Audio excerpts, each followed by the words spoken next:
Hello, mic test. One, two, three. Okay, let's just try the mic first. Okay. All right. So, good afternoon, everyone. And we're here again. Every year, nagkakandak tayo ng VA training for everyone. So, I am happy that you're here to know and also to understand the basics of being a virtual assistant. So, let's start.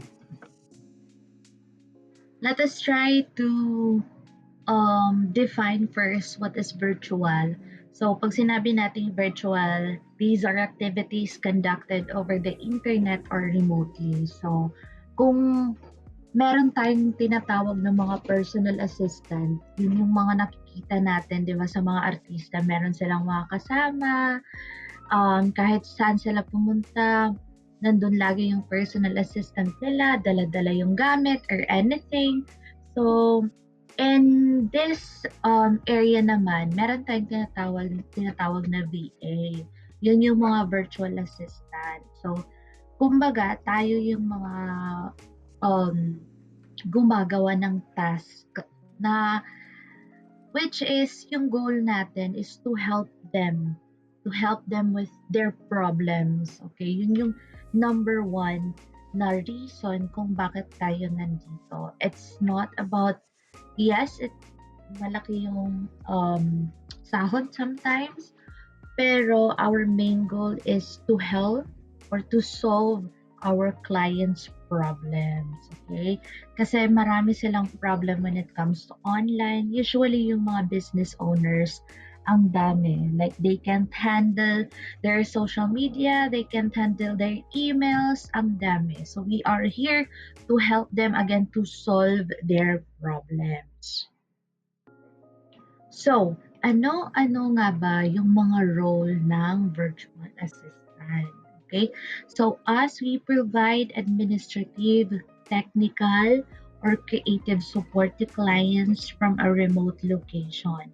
So, ibig sabihin, hindi lang siya iisa because if you can imagine, yung work natin, actually, it's an advantage because nag-work from home tayo. Kasi nga virtual, okay? But it's not easy for us because nag-handle tayo ng iba't ibang task. And if you can think of it like administrative, technical, creative support, ang dami nga niyan. So, I'll try to discuss to you and we'll give you examples kung ano-ano ba yung mga sinasabi nating administrative, technical, or ano pang mga support ang kailangan ng clients sa atin. Okay, so unahin natin yung administrative task. Okay, so meron tayong tinatawag na email management. Yung email management, it's kind of like sorting, organizing emails. Ikaw yung nagre-respond doon sa inquiries and important messages to follow up. So, let's just say, merong isang business owner na meron siyang mga branches, international, meron din dito sa Pilipinas. Okay. And one thing also for sure is hindi na ma-manage ng business owner na yan yung emails niya. It's because busy siya, meron siyang pinupuntahan, maraming meetings or so whatever. So one task that you can actually help sa client mo is to manage his or her emails. So imagine every day, marami siyang customers, may mga iba't iba siyang branch. So sa isang araw, sabihin natin merong 100 emails na pumapasok sa kanya. So, I think it's confusing, 'di ba, kung babasahin niya isa-isa, 'yan. So, yung goal natin is to actually help the client and we are here to, organize his or her email. So, i-organize natin siya based on its importance. So, let's just say, merong mga inquiries. So, gagawa tayo ng folder for just inquiries. Kung complaints, gagawa tayo ng folder para sa mga complaints. So, depende yon. Anyway, you will try to ask the client first kung paano or like in what way yung gusto niyang pag-organize sa email. So, iba't ibang gusto ng client kasi. So, it depends on you kung paano niyo pag-uusapan yan sa discovery call. Next is meron tayong calendar management. So, kung meron tayong tinatawag na email management, for sure merong calendar management. So, the same, kung very busy yung isang business owner, very busy yung client mo, ikaw yung magfa-follow up, ikaw yung titingin sa schedule niya, ikaw yung magma-manage ng appointment, titignan mo yung mga meetings niya, i-remind mo siya na, hey, like client, meron kang meeting sa like August or September, whatever date it is, meron kang meeting sa ganitong oras, and also, ikaw rin yung mag-schedule if merong mga importanteng dates na pupuntahan or a-attendan si client. Yun, that's just an overview ha. Hindi naman palagi ganun yung task, pero it's I'm just giving you an overview and just an example kasi iba-iba naman yung client. Another task is data entry. So, data entry is ikaw yung naglalagay ng data sa spreadsheets. Ikaw yung nag-update ng mga lists, mga client information, mga record, or any transaction. So, um, it depends also on the client paano niya like or paano paano niya gustong i-organize yung list kasi merong mga clients na they want sa spreadsheet, meron namang gusto nila na sa, let's just say, Excel. So, depende yan o kung saang database niya gusto. Okay. And meron naman tayong document preparation. So, yun yung mga written materials, mga document reports, presentations. So, before I have this client na gusto niyang gumawa ako ng presentation kasi isa siyang speaker sa TEDx.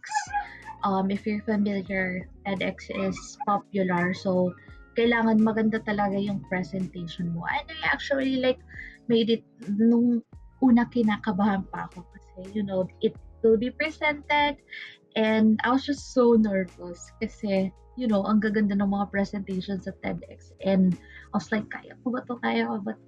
Yeah, just believe in yourself. Kaya mo naman. So that's an example of document preparation. Another example is yung customer service. So, this is an advantage sa mga taong nag-work na sa call center kasi it's actually like connected with the task that you did before and also the task that you will be doing right now. So, example, mag-handle ka ng mga customer inquiries. Let's just say sa e-commerce, merong store si client sa Shopify. So, ikaw yung mismo na mag-aasikaso ng mga orders, ikaw yung mag-handle ng mga complaints, solutions, ikaw yung magre-reply sa mga emails or mga chat if merong problem, ikaw yung magpa-follow up dun sa mga customers. Just imagine na o-order ka sa Shopee or Lazada or any platform or mga stores and then meron kang complaints na hindi siya maganda, like hindi siya kasya or hindi tama yung naipadalang gamit sa akin. So you would be there to actually help the customers na ma-solve yung problem nila and to build trust also doon sa company or sa store ng client mo. Meron naman tayong tinatawag na mga technical support tasks. Okay? So, usually yung nakikita ko dito, yun yung mga boys are like very technical. Sila yung like magagaling talaga when it comes to technical. I don't know. Like, most of my friends, yun yung na-observe ko. Siguro marami din babae. Okay? Pero in my like environment, yun yung mga nakikita ko, mga lalaki talaga. So, one task is website maintenance. Yun yung mga nag-update ng images, SEO practices. SEO is search engine optimization. So, pag sinabi nating SEO or like sa website maintenance, mas ini-improve nila, mini-maintain nila yung kagandahan ng isang website. So it would be visible sa sa mga platform. Let's just say magta-type ka ng food, word na food sa Google. So, lalabas agad siya doon. Parang siya yung pinaka-top. Kasi maganda yung SEO niya, yung search engine optimization niya. So, isang task na yon, okay? Very technical yon. Meron namang technical troubleshooting. Yun yung, pag nagka-problema yung isang software, yung tools, yung e-commerce store, sila yung nandun to help make the website good at wala siyang problema when it comes to, customers ordering or kung gagamit na yung mga tao doon sa software, sila yung nandun to actually help the customers also. Meron din tayong this one is to manage the database, integrity, security, part din dun ng technical support. Meron tayong tech setup for virtual meetings kasi usually yung mga clients, they don't have time to really set up the meetings for, let's just say, people. So, let's just say, isa siyang coach and then meron siyang meeting this day. So, one task is you as a virtual assistant to set up the meeting and i-make sure mo na nandun lahat yung tao that will attend the meeting, the audio is okay, the video is okay, and if magkaroon ng problema, you are there to actually help and troubleshoot. That's an example for it. And meron naman tayong sa scripts. Zapier is one tool that you can actually automate workflow. That's the best tool. And data processing. And let's go to creative support task. Ito yung mga bet ng mga SMM, bet ng mga mahihilig sa designs. Okay, so if you like designing, mahilig ka sa mga content creation, mahilig ka sa TikTok, social media, or anything, bagay ka dito. Meron tayong tinatawag na content creation. So, pag sa content creation, you will write or make social media updates. Ikaw yung gagawa ng mga visual content, mga reels, videos, infographics. So, depende doon sa ibibigay na task. So, minsan nagbibigay si client ng ng content, okay? Magbibigay na lang sila sa isang folder and then you are there to make it good, make a graphics out of it, and dun also pumapasok yung graphic design. Yung gagawa ka ng logos, business cards, mga brand assets, website, social media, anything. So, usually yung mga nag-start pa lang sa creative support na task, yung unang-unang tool na ginagamit is Canva kasi yun yung pinaka-basic. Okay? Hindi ko lang talaga alam sa iba pero dun rin ako nagsimula sa Canva. Sa graphic design, ang daming tools din na pwede nyo gamitin. You'll just try like Adobe. So, it depends on you if you want to try other tools. Meron naman tayong social media like management.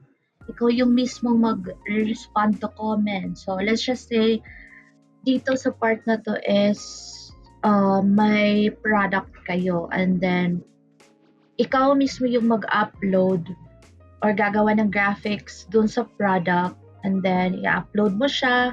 And then, if merong mga mag-i-inquire doon sa product, ikaw yung mismong magko-comment like, this is our product, ganito yung mga benefits niya. And if may inquiries, patuloy pa rin yun, okay? The same as kung meron kayong mga campaigns, okay, ads, anything, ikaw yung mag-handle nun. Creative support, also video editing. Ayan, ang ganda-ganda ng video editing kasi masaya siyang gawin. Masaya, nakakaano siya, tiring, pero worth it naman pag enjoy mo yung ginagawa mo. So, gumagawa ka ng mga videos, reels from your clients, mga files. So, sabihin natin meron silang videos, tapos palalagyan nila ng mga caption. So, ikaw naman yung gagawa nun. Meron naman dito for support, merong mga brand guidelines. Ayan, kasi merong mga clients na hindi nila alam, or let's just say nagsisimula pa lang sila doon sa business nila and wala pa silang brand guidelines, wala pa silang like brand voice, style, or anything.